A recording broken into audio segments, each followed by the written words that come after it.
નમસ્કાર દર્શક મિત્રો, હું વિવેક કલોલા આપ સર્વેની YouTube ચેનલમાં હાર્દિક સ્વાગત કરું છું. મિત્રો, રૂલ નંબર 61 આજે આપણે જોવાના છીએ અને બહુ જ અગત્યનો નિયમ છે. જોજો મિત્રો, રૂલ નંબર 61 શેના ઉપર છે મિત્રો? તો કે લેસ્ટ વિશે છે. બરાબર છે? તો લેસ્ટ નો અર્થ શું થાય મિત્રો? તો લેસ્ટ એટલે થાય મિત્રો અધરવાઇઝ. અધરવાઇઝ એટલે નહીતર અથવા કે અન્યથા.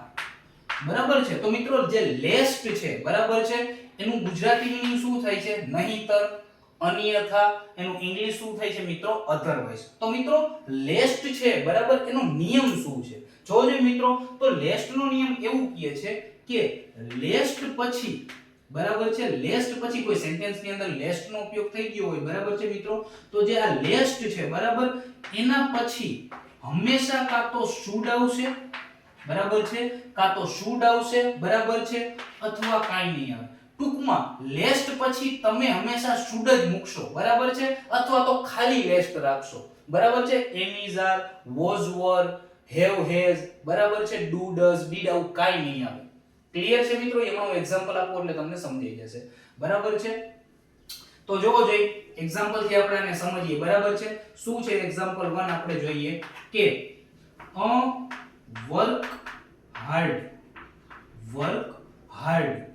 lest you fail.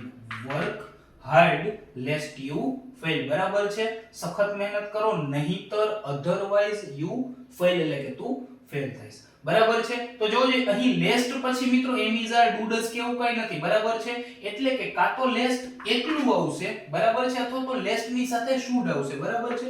એટલે કે work hard lest you should fail.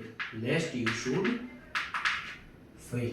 Clear છે મિત્રો? તો જે આ લેસ્ટ છે, બરાબર છે, એ પોતાની રીતે બહુ ક્લિયર વ્યક્તિ છે, એવું કેવું હોય તો કહેવાય. કારણ કે એને ચોખ્ખું કહી દીધું, ભાઈ, બરાબર છે, કાં તો મને પોતાને એકલો રાખો, કાં તો મારી હારે શુડ ને મોકલો, બાકી કોઈ મોકલતા નહીં, મારે કોઈની જરૂર જ નથી. ક્લિયર છે મિત્રો? તો આ તો રૂલ નંબર 61 શેના ઉપર હતો? તો કે લેસ્ટ ઉપર હતો. આશા રાખું છું તમને આ નિયમ હું બહુ સારી રીતે સમજાવી શક્યો છું. જલ્દી જ મળીશું આપણે રૂલ નંબર 62 ની સાથે. ત્યાં સુધી જય હિન્દ, જય Bharat, take care, good bye, thank you so much.